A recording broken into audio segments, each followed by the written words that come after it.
قرآن کی آیت کا سن لیتے. اور جن عورتوں کی نافرمانی اور بد دماغی کا بہت تمہیں خوف ہو انہیں نصیحت کرو، اپنے بستر سے الگ کرو اور انہیں ہلکی مار کی سزا دو. پھر اگر وہ فرمانبرداری کرنے لگے تو ان پر زیادتی نہ کرو، زیادتی کا راستہ نہ تلاش کرو، بے شک اللہ بڑی بلند اور بڑائی والا ہے. تو یہاں جو ہے یہ ہلکی سی مار یہاں ترجمہ کیا گیا. اب اس کا معنی کیا ہے، اس کو اور ڈیٹیل میں جاتے ہیں اور مختلف مفسرین نے اس کا معنی کیا لیا آپ کے سامنے رکھتا ہوں. ٹھیک ہے، شرعی وجہ سے لوگ یاد رکھیے اگر عورت کو کبھی مار رہے ہیں تو چہرے پر نہ مارے، سب سے پہلی وجہ دی گئی جو میں پہلے بھی ایکسپلین کر چکا ہوں. ٹھیک ہے، پہلی چیز. دوسرا، عبداللہ بن عباس رضی اللہ عنہ سے جب یہ پوچھا گیا، جو کہ تفسیر کرتے ہیں قرآن کی اور مفسر قرآن کہلاتے ہیں، ان سے پوچھا گیا تو انہوں نے کہا ایسی مار جو شدید نہ ہو اور جس کا ول بھی نہ آتا ہو.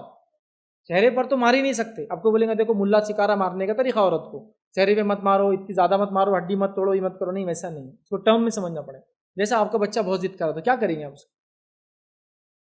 کیا کریں گے اس کو؟ آپ ڈانٹیں گے. ڈانٹ سے بھی نہیں مان رہا آپ، اگلی نصیحت کیا رہیں گے آپ کو؟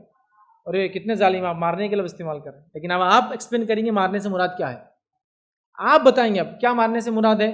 آپ کو تھوڑا سا آپ نے پکڑا، گال کو پنچ کر دیتے آپ، سمجھ جاتا. ہاتھ پکڑ کے ہلا دیا اس کو، سمجھ گیا. صرف سر پہ ہاتھ رکھ کے یوں کرتے آپ تھوڑا کبھی، تو آپ کا بچہ دیکھے سمجھ جاتا وہ غلطی ہوگی ابا. ایسے بھی سمجھدار بچے ہوتے ہیں نا. اس کو بھی کیا بولیں گے لیکن آپ مارنا ہے. مارنے سے مراد نہیں کہ ہڈی توڑ دو، بیلٹ لے کے مارو، گالی گلوچ کرو، تماشے کرو، یہ نہیں ہے. نصیحت کے طور پر آیا کوئی انسان اور بیوی کو سمجھائے، کئی بار نہیں سمجھے، اگر خالی پکڑ کے جھٹوڑ دیا کیا چل رہا ہے، ہو گیا نا. ظاہر سی بات ہے اس نے کیا، ہاتھ پہ وہ کر دیا. ابوبکر صدیق رضی اللہ عنہ نے ایک بار اللہ کے رسول صلی اللہ علیہ وسلم کو، میں عائشہ کے گھر گم گیا تھا، یاد ہے واقعہ آپ.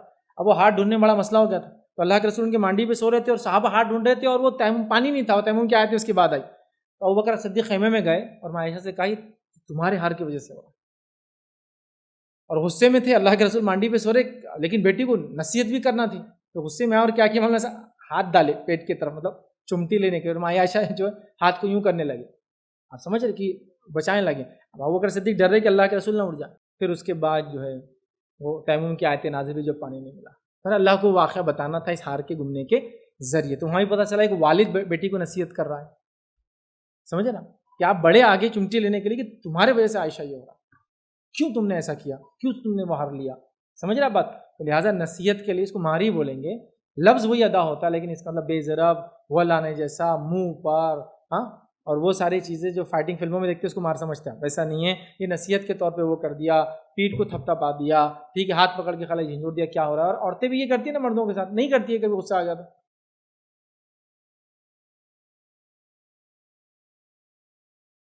السلام علیکم. آپ بھی ہمارے اس کام میں تعاون کریں اپنی زکات و صدقات کے ذریعے. ڈونیشن ڈیٹیلز کے لیے ڈونیٹ اس پر کلک کریں. اگر آپ کو ہمارے ویڈیوز پسند آئے ہیں تو اسے شیئر کریں اور ثواب کے حقدار بنیں. روزانہ ہمارے ویڈیوز کو پانے کے لیے ہمارے یوٹیوب چینل کو سبسکرائب کریں اور بیل آئکن دبائیں. ہم سے دیگر سوشل میڈیا پر جڑنے کے لیے ویڈیو میں دیے گئے آئی ڈی کو سرچ کریں. جزاک اللہ.